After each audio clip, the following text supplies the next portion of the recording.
Hi friends, ஐநாத்தனை serial இனி வரப்போகிற எபிசோட்ஸ்க்கான ஒற்றுமை தான் இந்த வீடியோவில் பார்க்க போகிறோம். வாங்க ஃப்ரெண்ட்ஸ் பார்க்கலாம். சேரன் நிலாவை பார்த்துட்டு வீட்டுக்கு போகும்போது, அண்ணா நீங்கள் எதுக்கு தனியாக போய் கஷ்டப்படணும், அப்பா கூட காரில் போங்க அப்படின்றாங்க. அவரும் ஆமாம் தம்பி, நான் உங்களை கூட்டிகிட்டு போய் காரில் விடுறேன் அப்படின்னு சேரனை கூப்பிட்டு நிலாவுடைய அப்பா கிளம்பிடுறாரு. நிலா அதுக்கப்புறம் சோழன் அவங்க அப்பா கூட பேசிகிட்டு இருந்தப்போ கால் பண்ணிவிட்டு மெசேஜ் பண்ணிகிட்டே இருந்தாரா, அதுக்காக ரிப்ளை பண்ணிவிட்டு சோழனுக்கு கால் பண்ணி பேசிகிட்டு இருக்காங்க. என்ன நிலா, ரொம்ப நேரமாக ஃபோன் பண்ணிக்கிட்டே இருக்கேன், எடுக்கவே மாட்டேன்ற அப்படின்றாங்க. அப்பா கூட உட்காந்து பேசிகிட்டு இருந்த சோழன், சரி அப்புறம் பேசிக்கலான்னு விட்டேன், நீங்கள் தான் திரும்ப திரும்ப கால் பண்ணிகிட்டே இருந்தீங்க. அது மட்டும் இல்லாமல் சேரனை வீட்டுக்கு வந்திருந்தாரா, அவர்கிட்ட பேசிட்டு ஃபோன் பண்ண டைம் கிடைக்கல அப்படின்றாங்க. ஓ, அண்ணன் வீட்டுக்கு வந்துருந்துச்சா அப்படின்னு. ஆமாம், இப்போ தான் அப்பா அவர் காரில் ட்ராப் பண்ணிட்டு வரத்துக்கு கூட்டிகிட்டு வந்துட்டுருக்காரு அப்படின்றாங்க. எனது ஓ அப்பா ஏன் அண்ணனா கார்லையா, இல்லையே சம்திங் இஸ் ராங் அப்படின்றாங்க. என்ன சோழன் சம்திங்கு, அதெல்லாம் ஒன்றும் இல்லை, கூட்டிகிட்டு வந்து ட்ராப் பண்ணுறதுக்காக வந்திருக்காரு, இதில் என்ன தப்பு இருக்குது அப்படின்னு தான் சொல்லிகிட்ருக்காங்க. இல்லை, எவ்வளோ சொன்னாலையும் என்னால் இது ஏற்றுக்கவே முடியல, என்னமோ தப்பாக இருக்குது அப்படின்னு தான் நம்ம சோழன் யோசிச்சுட்டே இருக்காரு. ஹலோ சோழன், லைன் இருக்கீங்களா அப்படின்றாங்க. நீலா ஃபோனில் பேசிகிட்டு இருக்கிறத பார்த்த உடனே அவங்களுடைய அம்மா கோவம் அடைகிறாங்க. கோவப்பட்டு வந்து பார்த்திங்க அப்படின்னா டென்ஷன் ஆகிட்டு இருக்காங்க. நேரில் வராங்க, அப்படி இல்லைன்னா ஃபோன் பண்ணி டார்ச்சர் பண்ணிகிட்டு இருக்காங்க. நிலாவை எப்பயுமே விடவே மாட்டாங்களா யாருமே, இப்படி தான் பண்ணிகிட்டே இருப்பாங்களா? இப்போ தான் ஒருத்தன் வந்துட்டு போனால் இன்னொருத்தன் ஃபோன் பண்ண ஆரம்பிச்சிட்டான், இவளும் ஓயாமல் பேசிகிட்டே இருக்கா. ஏதோ பிஸியாக இருக்கேன்னு சொல்லிட்டு கூட ஃபோனை வச்சுட்டு வேலையை பார்க்குறாளா பார்த்தியா, அந்த குடும்பத்தை நினப்பாவே இருக்கா. அவளை அங்கேருந்து கூட்டிகிட்டு வந்தது சும்மாவே இருந்திருக்கலாம் போல இருக்கே, கூட்டிகிட்டு வராமலே அங்கேயே இருந்திருக்கலாம் போல இருக்கே, ரெண்டும் ஒன்று தானே அப்படின்னு தான் இவங்களுடைய அம்மா யோசிச்சுட்ருக்காங்க.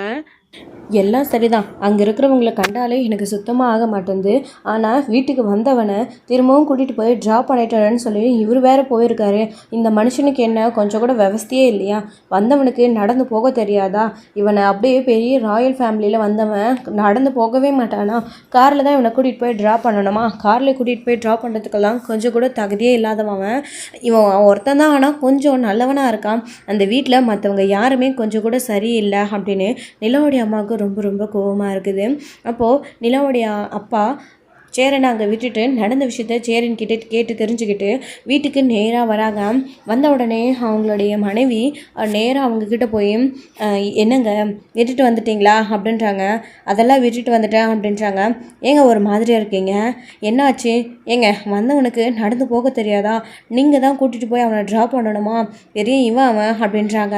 இங்கே பார்த்தேனே, அவனை கூட்டிகிட்டு போய் ட்ராப் பண்ணது ஒரு விதத்தில் நல்லதாக போச்சு அப்படின்றாங்க. என்னங்க சொல்கிறீங்க அப்படின்னு. ஆமாம், சோழனை எதுக்கு டிவோர்ஸ் பண்ணாங்கன்னு நம்ம பொண்ணுக்கிட்ட கேட்டால் வாயை திறந்து எந்த ஒரு பதிலுமே சொல்ல மாட்டேன்றா. ஆனால் அதே அவங்ககிட்ட கேட்டால் ஏதாச்சும் க்ளூ கிடைக்குமான்னு தான் அவனை கூட்டிகிட்டு போய் ட்ராப் பண்ணிட்டு வர மாதிரி நான் போனேன். பெண்ணென்ன அவனை கூட்டிகிட்டு போய் ட்ராப் பண்ணிட்டு வரணும்னு எனக்கு என்ன தலையெழுத்தா? எனக்கு என்ன சொல்லு? அதான் ட்ராப் பண்ணிட்டு வரலான்னு கூட்டிகிட்டு போய் ட்ராப் பண்ணிட்டு வந்தேன்னா கடைசியில் பார்த்தா தான் தெரிஞ்சிச்சு உண்மை என்னென்னு அப்படின்றாங்க. என்னங்க சொல்ல வரீங்க, ஒன்றும் புரியல அப்படின்னு. ஆமாம் தேனு, எப்படி சோழனுக்கும் நிலாவுக்கும் டிவோர்ஸ் ஆச்சுன்ற விஷயத்த அவங்ககிட்டயே கேட்டேன், எல்லா விஷயத்தையும் புட்டு இல்லை சொல்லிட்டான் அப்படின்றாங்க. என்னங்க சொல்கிறீங்க, எதுக்காக அந்த சோழனை நம்ம பொண்ணு டிவோர்ஸ் பண்ணாலாம் அப்படின்னு கேட்குறாங்க. அது வேறு ஒன்றும் இல்லை, நம்ம பொண்ணு அவனை லவ் பண்ணவும் இல்லை, ஒன்றும் இல்லை, அவன் தான் நம்ம பொண்ணை ஒன் சைடாக லவ் பண்ணிட்டு இருந்திருக்கான். நாம் நிலாவுக்கு கல்யாணம் ஏற்பாடு பண்ணது அவன் நல்ல சான்ஸாக எடுத்துக்கிட்டான். நிலாவுக்கு அதுக்கேற்ற மாதிரி அந்த கல்யாணத்தில் கொஞ்சம் கூட விருப்பம் இல்லை. எங்கே போகிறதுன்னு தெரியாமல் சென்னைக்கு போய் எப்படியாச்சும் நம்ம பொண்ணு வேலை செய்யணும்னு நினச்சிருக்கா. அதுக்கு அந்த சோழன்கிட்ட ஹெல்ப் கேட்டிருக்கா, என்னை சென்னையில் கூட்டிகிட்டு போய் ட்ராப் பண்ண சொல்லி. அவன் சோழன் கூட ஓடி போகும்போது நாங்களும் அவங்க ரெண்டு பேரும் லவ் பண்ணி தான் அந்த கல்யாணம் பிடிக்காமல் ஓடி போகிறான். அதுவும் சாதாரண டிரைவர் அவள் கல்யாணம் பண்ணிக்க ஓடி போகிறாளேன்னு நாங்களும் பின்னாடி துரத்துட்டே போனதுனால போலீஸ் ஸ்டேஷனில் வேறு வழி இல்லாமல் ஹெல்ப்புக்காக போய் நின்றுட்டு இருக்காங்க. போலீஸ் ஸ்டேஷன்லேயும் அவங்கள லவ்வருன்னு நினச்சிருக்காங்க. அதை இவனும் பயன்படுத்திக்கிட்டு நம்ம பொண்ணு டென்ஷனில் அழுதுட்டு இருக்கும்போது நாங்கள் ரெண்டு பேரும் லவ் பண்ணுறோன்னு போலீஸ்கிட்ட சொல்லி அதை அவனுக்கு சாதகமாக பயன்படுத்தி கல்யாணம் பண்ணிகிட்ருக்கா. இந்த விஷயம்லாம் நம்ம பொண்ணுக்கு இப்போ தான் தெரிய வந்திருக்கு. அதெல்லாம் தெரிஞ்சதுனால தான் நம்ம பொண்ணே அவனை வேணான்னு டிவோர்ஸ் பண்ணியிருக்கு. மற்றபடி நம்ம பொண்ணுக்கும் அவனுக்கும் எந்த சம்மந்தமும் இல்லை. அவன் நம்ம வீட்டுக்கு வண்டி ஓட்ட வந்து ஒரு சாதாரண டிரைவர், அவ்வளோதான். நம்ம பொண்ணு ஹெல்ப்புக்காக தான் அவன் கூட போயிருக்க. ச்சே, இது தெரியாமல் நாம் வேற தேவையில்லாமல் எப்படிடா ஒரு டிரைவரை நம்ம பொண்ணு லவ் பண்ணுறாளேன்னு சந்தேகப்பட்டுட்டோம். அது எல்லாத்தையும் தாண்டி இப்போது எப்படியோ நடந்த கல்யாணத்தை அவள் எல்லா உண்மையும் தெரிஞ்சுக்கிட்டு டிவோர்ஸ் பண்ணிட்டா. அது வரைக்கும் சந்தோஷம். இனி நம்ம பொண்ணை பற்றி நம்ம பயப்படவே தேவையில்லை. எப்பயுமே இனி அவன் பக்கம் நம்ம பொண்ணு சாயவே மாட்டா. ஏன்னா இந்த விஷயம்லாம் நமக்கு தெரியும்னு நம்ம பொண்ணுக்கிட்ட ஒரு வார்த்தை சொன்னால் போதும், கண்டிப்பாக அடுத்து எதுவுமே பேச மாட்டா அப்படின்னு அவருடைய அப்பா சொல்லிட்டு இருக்காரு. அப்புறம் எப்படிங்க அவன் மேலே இந்த அளவுக்கு இவ பாசத்தை வச்சுருக்கா, எனக்கு ஒன்றும் புரியல அப்படின்றாங்க. என்ன தானே இவ்வளோ நாள் அவங்க வீட்டில் இருந்திருக்கா, ஃப்ரெண்ட்ஸ் மாதிரி ஜாலியாக பழகிட்டா போல இருக்க, எல்லாரையும் பிடிச்சி போய் வர முடியாமல் தவிச்சிட்டு இருக்கா. அவ்வளோதான். இங்கே பார், இனி நம்ம பொண்ணு இங்கே இருக்கிறதுக்கான ஒரு ரீசன் கூட அவகிட்ட கிடையாது. நமக்கு எல்லா விஷயமும் தெரிஞ்சிடுச்சு. ஆனால் நம்ம பொண்ணு இதை நம்மக்கிட்ட சொல்லாமல் மறைக்கிறா. எங்கே தெரிஞ்சிடுச்சுன்னா நம்ம எல்லாருமே நம்ம 2 பேரும் சேர்ந்து அவளை சென்னைக்கு கூட்டிகிட்டு போடுவோன்னு அவள் பயப்படுறா. இங்கே பாரு, இனிமேல் அவங்க யாரும் இங்கே நிலாவை பார்க்க வர மாட்டாங்க. இதுக்கு நான் கேரண்டி. நீ கவலைவே படாத. நிலாவை இன்னும் கொஞ்ச நாளில் நிலாவுடைய மனசை மாற்றி நம்ம எப்படியாச்சும் கூட்டிகிட்டு போயிடலாம். நீ கவலைப்படாத அப்படின்றாங்க. என்னங்க சொல்கிறீங்க? அது முடியுமா? அவள் காலையில் இந்த விஷயத்தை பற்றி பேசினதுக்கே அந்த பேச்சு பேசினா இப்போது நம்ம திருவண்ணாமலைக்கு போகலான்னா வந்துருவாளா அப்படின்னு. உடனே முடியாத தேனு, கொஞ்சம் நாள் ஆகும். முதல்ல அவங்கள இங்கே வர விடாமல் கட் பண்ணணும். நீ கவலைப்படாத அப்படின்றாங்க. சரிங்க, என்னமோ பண்ணுங்க அப்படின்றாங்க. அப்படி பேசி முடிச்சுட்டு வாயை மூடல நடேசன் வந்திருக்காரு. நடேசன் வந்த உடனே வெண்ணிலா நடேசனையும் உள்ளே கூப்பிட்டு நடேசன்கிட்டையும் உட்காந்து பேசிகிட்டு இருக்காங்க. இந்த ஆள் மட்டும்தான் மிச்சம்தான், இந்த ஆளும் வந்துட்டானா அப்படின்றாங்க தேன் இருந்துக்கிட்டு. மா, அங்கிள் வந்திருக்காரு அப்படின்றாங்க. சும்மா ஃபார்மாலிட்டிஸ்க்கு 2 பேரும் வாங்க வாங்க அப்படின்னு கூப்பிடுறாங்க. அப்புறமா நல்லா இருக்கியா, புது வீடெல்லாம் செட் ஆகிடுச்சா அப்படின்றாங்க. எல்லாம் செட் ஆகிடுச்சு அங்கிள் அப்படின்னு அவங்கக்கிட்ட பார்த்து பேசுகிறேன். சரிம்மா நான் வரேன்னு சொல்லிட்டு நடேசனை கொஞ்ச நேரத்தில் கிளம்பிடுறாங்க. அதுக்கப்புறம் சோழன் பார்த்திங்க அப்படின்னா மறுநாள் காலையிலே மெசேஜ் பண்ணியிருக்காங்க நிலாவுக்கு. ஆனால் நிலாவுடைய ஃபோன் சார்ஜில் இருக்கிறதுனால மெசேஜ் வந்த உடனே அவருடைய அப்பா தான் பார்க்குறாங்க. யாருன்னு பார்த்தா சோழன் தான் மெசேஜ் பண்ணியிருக்கான்னு உடனே அந்த மெசேஜ் எல்லாம் எடுத்து இவர் மெசேஜ் வராத மாதிரியே டிலேட் பண்ணிட்டாரு. ஸோ நிலாவுக்கு தெரியாது இல்லைங்களா. சோழன் நிலா மெசேஜை பார்த்துட்டான் அப்படின்னு தான் நினைப்பாங்க. அவர் ஓப்பன் பண்ணி பார்த்துட்டு தான் டிலீட் பண்ணிட்டாரு.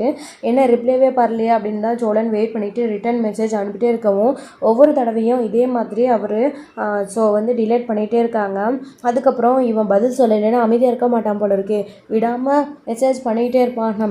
அவன் திரும்பவும் மெசேஜ் பண்ணாத மாதிரி ஏதாச்சும் பேசணுன்னா கண்டிப்பாக மெசேஜ் பண்ண மாட்டான்ல அப்படின்னு நினைக்கிறாங்க.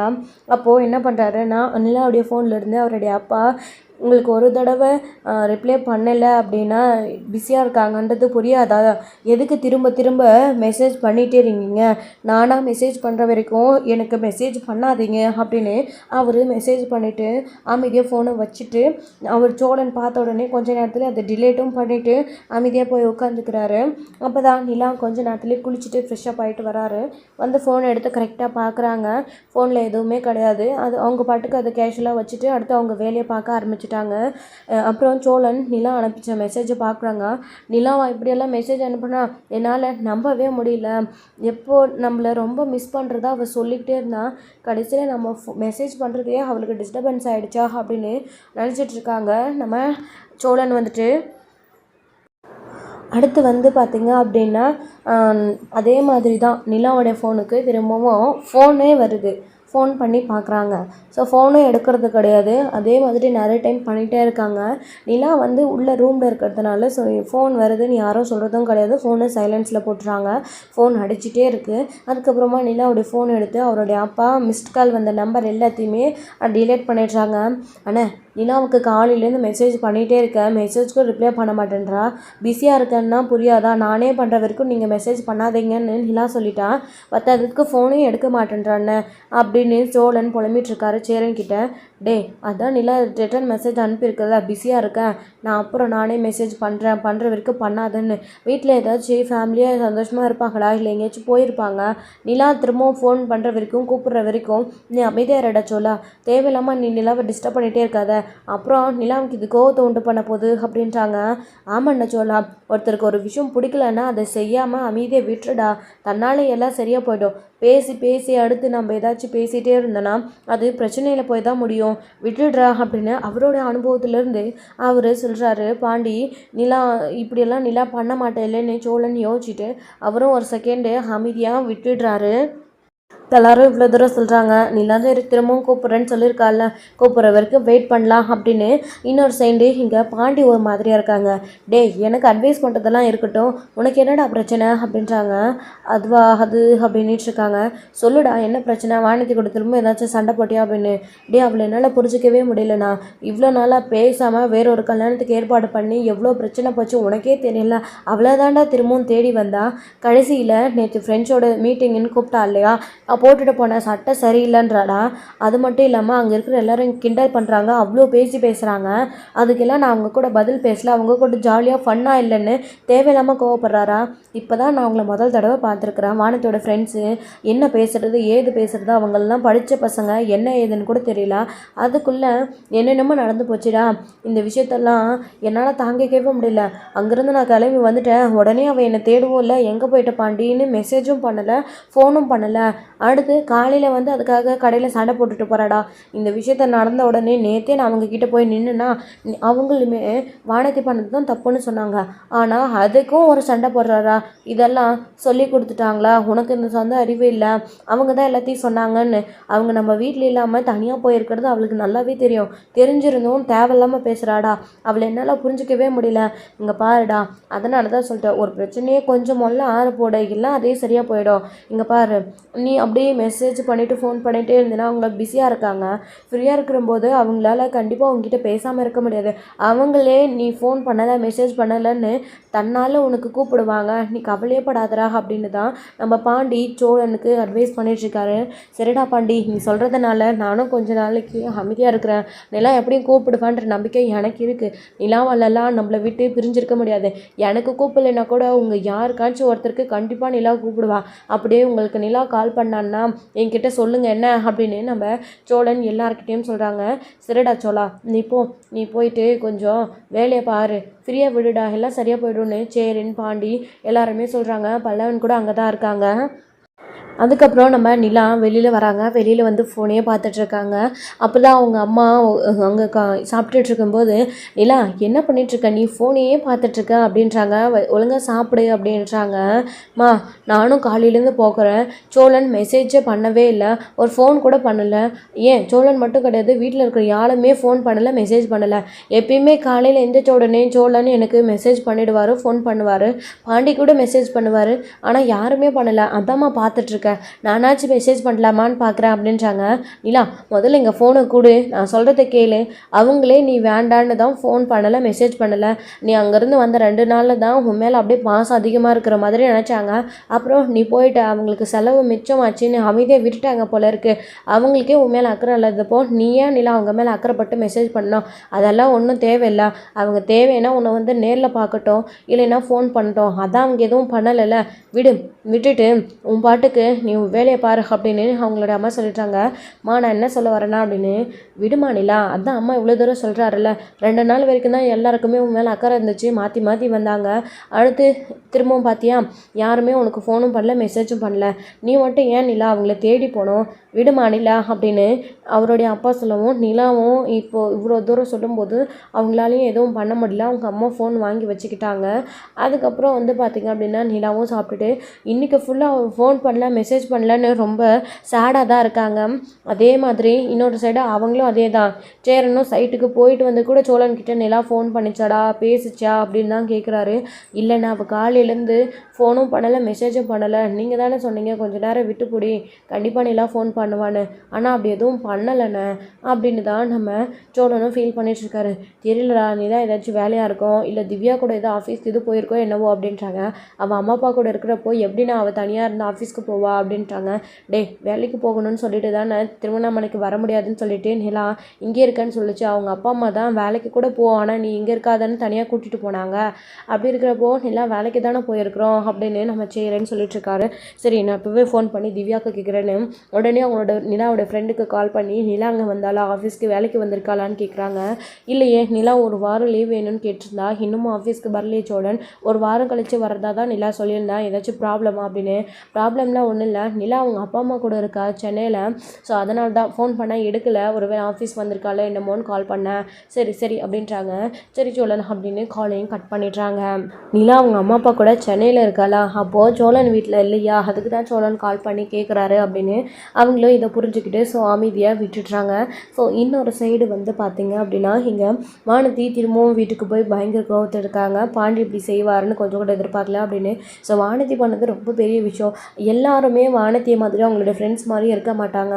ஒரு சிலர் நல்லா பேசுவாங்க, ஒரு சிலர் பேச மாட்டாங்க. இதே பாண்டி இடத்துல நம்ம சோழன் இருந்திருந்தா என்ன இல்லாமல் அவங்கக்கிட்ட பேசியிருப்பார், செம்மையாக ஓட்டியிருப்பார். அதுக்கெல்லாம் அவங்க ஃப்ரெண்ட்ஸும் பதிலளி கொடுக்க முடியாமல் தான் தவிச்சிருக்கணும். ஆனால் பாண்டி அப்படி கிடையாது. சோழன் அளவுக்கு பாண்டியால் பேசுறதுக்கு அவருக்கு முடியாது. அவர் எப்பயுமே சைலண்ட் பார்ட்டின்றது வானதி நல்லாவே தெரியும். அந்த சுச்சுவேஷனை புரிஞ்சுக்கிட்டு பாண்டி எப்பயுமே இப்படி தான், அதிகமாக பேச மாட்டான், அவன் எப்பயுமே இப்படி தான், ஆனால் ரொம்ப நல்ல பையன் அப்படி இப்படின்னு பாண்டி விட்டு கொடுக்காம அந்த இடத்துல பேசியிருந்தா எந்த ஒரு ப்ராப்ளமும் வந்திருக்காது. ஆனால் வானதி அதை கொஞ்சம் கூட புரிஞ்சுக்காம பாண்டி அதிகமாக பேசலை, ஃப்ரெண்ட்ஸ் எல்லாம் கலாய்க்கிறாங்க, அவன் அமைதியாகவே உம்மனா முச்சு மாதிரி இருக்கான், எதுக்குமே லாக்கி இல்லாதவன் அப்படின்ற மாதிரி தான் அவங்கள தப்பாக நினச்சிக்கிட்டாங்க. இதில் தான் பாண்டி ரொம்பவே ஹர்ட் ஆகி இங்கே வந்துட்டாங்க. ஆனால் வானதி பண்ணது தப்பு, அவங்க செஞ்சது தான் சரின்ற மாதிரி தேவையில்லாமல் பாண்டிக்கிட்ட சண்டை போட்டுட்டு தான் இருக்காங்க. வானதி சண்டை போடுற வரைக்கும் போட்டுட்டு இங்கே வந்து பாண்டிக்கு என் மேலே அக்கறையே இல்லை, அவனுக்கு எங்கே எப்படி நடந்துக்கணும்னு கொஞ்சம் கூட தெரியல, ஒரு சட்டை ஒழுங்காக போட்டுட்டு வர தெரியல, அவங்க அண்ணி அண்ணன் வீட்டில் அவங்க எல்லாரும் சொல்கிறது தான் சரின்னு நினச்சிட்ருக்கான். சரியான காட்டு மிராண்டியாக இருப்பான் போல இருக்குது, சரியான காட்டு மிராண்டி கூட்டம் அப்படின்னு தான் பேசிகிட்டு இருக்காங்க.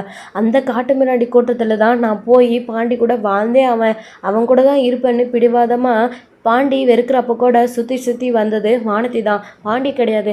எல்லாத்தையும் அவங்களே பண்ணிவிட்டு கடைசியில் பழியை தூக்கி போடுறது எப்பயுமே சரி பாண்டி மேலே தான் அவங்க பழியை தூக்கி போட்டுட்ருக்காங்க. இப்போ வரைக்குமே அப்படி தான் நடந்துட்டுருக்கு. பாண்டியுமே வானதியை விடவும் முடியாமல், அவங்க செய்கிற விஷயத்த பொறுத்துக்கவும் முடியாமல் ரொம்ப கோவத்தில் தான் பாண்டியுமே ஒவ்வொரு நாளும் சகிச்சுக்கிட்டு தான் பாண்டியும் வாழ்ந்துட்டு வராரு வானதிக்கிட்ட பேசிக்கிட்டு. அதே சமயத்தில் என்னதான் வானதி அந்த அளவுக்கு கோவப்பட்டாலும் பேசினாலும் வீட்டில் ஒவ்வொரு நிமிஷமும் பாண்டி வந்து ஃபோனையே தான் பார்த்துட்ருக்காங்க. வானதி ஃபோன் பண்ணவே இல்லை, ஸோ வானதி மெசேஜ் பண்ணவே இல்லை, தப்பு அவள் தானே பண்ணா, என் இருக்கிற நியாயத்தை கொஞ்சம் கூட புரிஞ்சிக்க மாட்டேன்றா, நான் எந்த அளவுக்கு ஹர்ட் ஆகிருப்பேன்னு அதை கூட யோசிச்சு பார்க்க மாட்டேன்றா, ஒரு ஃபோனும் பண்ணல மெசேஜும் பண்ணுறல, அவளே எல்லாத்தையும் பண்ணிவிட்டு ஃபோன் கூட பண்ண மாட்டேன்றா, நாமளாக போய் எத்தனை தடவை அவகிட்ட நிற்க முடியும், அதுக்கு மேலே அவளுக்கு விருப்பமாக இருந்தால் இருக்கட்டும், இஷ்டம் இல்லைனா போகட்டும் அப்படின்ற மாதிரி தான் பாண்டியுமே நினச்சிக்கிட்டு ரொம்ப ரொம்ப கோவத்தில் இருந்துகிட்ருக்காரு. ஸோ இதோட இந்த எபிசோட் வந்து முடிச்சிருக்காங்க. அடுத்தடுத்த எபிசோடில் இனி என்ன நடக்க போகுது, சேரன் நிலாவுடைய அப்பா கிட்ட சொன்ன விஷயத்தை பற்றி நிலாவுக்கு தெரிய வந்தால் நிலா என்ன ரியாக்ஷன் பண்ண போகிறாங்க, அடுத்தடுத்து இதை வச்சு அவங்களுடைய அப்பா என்ன செய்ய போகிறாரு அப்படின்றதெல்லாம் வெயிட் பண்ணி பார்க்கலாம். Friends thank you. இந்த உங்களுக்கு பிடிச்சிருந்தா லைக் பண்ணுங்கள், ஷேர் பண்ணுங்கள், கமெண்ட் பண்ணுங்கள்.